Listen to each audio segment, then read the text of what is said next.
Hi there, thanks for joining us. This is Christina Chant, Regional Educator for Primary Care, and Lesley Gallagher, Hepatitis C Resource Nurse, who will be talking to you today about how to apply for Special Authority approval for Hepatitis C treatment. We will be reviewing the two processes for application of Special Authority for clients covered by BC Pharmacare and clients covered by Health Canada with treaty status. We will review the different forms needed depending on the request. This will depend on your client's genotype, treatment history, and stage of liver fibrosis. Hello. So your patient has come to the point where their hepatitis C and their liver status has been assessed.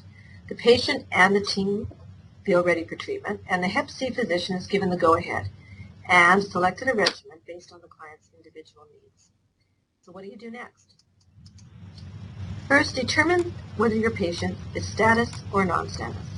So what does that mean? Well, are they covered by BC Pharmacare? Do they have an MSP card? Or are they treaty status and covered by Health Canada, also known as non-insured health benefits? This will tell you which procedure you will follow. Make sure you get the treaty number for the Health Canada application. This can be obtained by asking the client for their number, located through their pharmacy if they are on methadone or antiretrovirals. And there is a space to enter this information on the Hep C Chronic Disease Management form on the EMR. So you should always be able to find it there. So let's start with the Pharmacare Special Authority process first.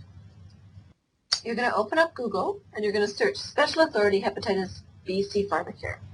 And up will pop your all of your different disease processes. You're going to scroll down to hepatitis, and there you have several different forms, one applicable to each treatment regimen. So you're going to choose the regimen that you want to use. Let's say we're putting this patient on Harvoni.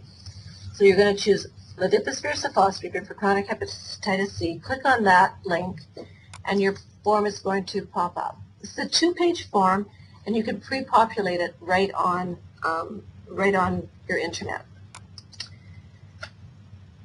Put in the necessary information, print it off, and then the physician will sign it.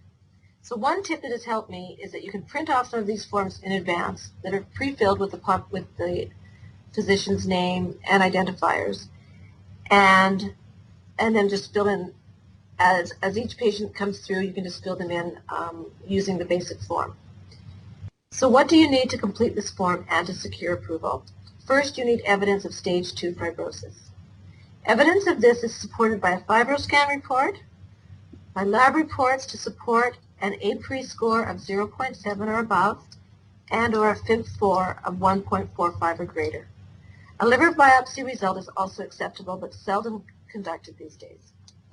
As a side note, the APRI or the FIB4 result is automatically calculated into the EMR Hep C CDM form based on the most recent lab work that the patients had done. You will also need a copy of the Hep C genotype that was performed after May 2012. The BC CDC will not redo a genotype upon request. They automatically reference back to any previous genotype on file. If your patient's genotype was done prior to May 2012, BC Pharmacare insists upon it being recalculated, redone, sequenced.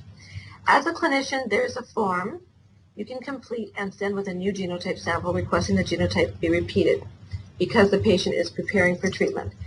However, there is no guarantee that this form is actually going to make it through to BC CDC. Alternatively, you can call the lab and request that the genotype be repeated as per the rationale that I just talked about. But never assume it's being done just because you called them one time and requested it. I would always feel more comfortable calling back and confirming that the test was actually pending at BC CDC.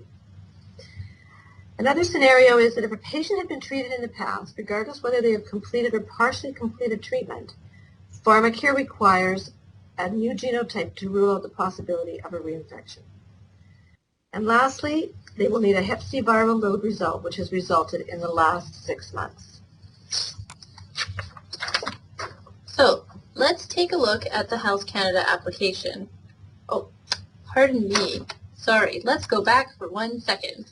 So the criteria for these forms is the same for clients regardless of their genotypes. To reiterate, Ensure you include all of the requested information to prevent delays and setting up your client for timely treatment.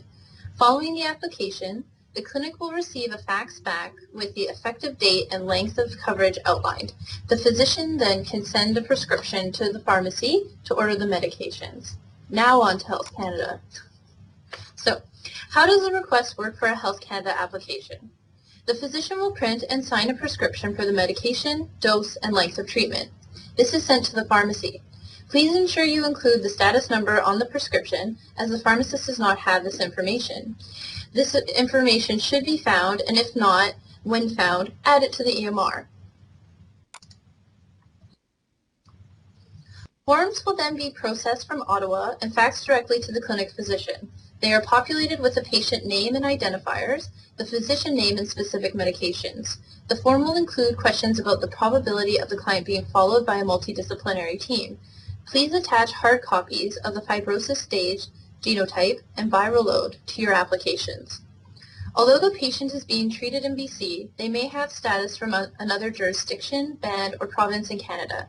This request will be processed under the non-insured health benefits. The forms are similar, but have slight variations. Once that is complete, fax the form and attachments back to Health Canada, and you should find the fax number included on the form. Now you wait. You will not receive correspondence from Health Canada. Your pharmacist will receive the approval or rejection information and notify you. Now that you have applied, keep in mind that the turnaround time for BC Pharmacare and Health Canada applications is quite varied. In some cases, the application may go to committee for review, which can take upwards of 3 weeks, or the special authority request may be approved in a day. If the paperwork for Health Canada is not forthcoming, then you can reach out to the pharmacist and they may have to resend the application. Similarly, for Pharmacare, don't wait weeks to hear back. Resend the application if you don't hear back in 1 week. Be persistent. So, we have covered what a standard application needs and where to obtain the correct forms to obtain successful coverage. There are, of course, nuances to each individual client. These situations will require consultation with your hepatitis treatment team and infectious disease specialists. The goal really is to select the optimum treatment for success for the client. Thank you, and please do not hesitate to contact us if you have any questions or any feedback for us.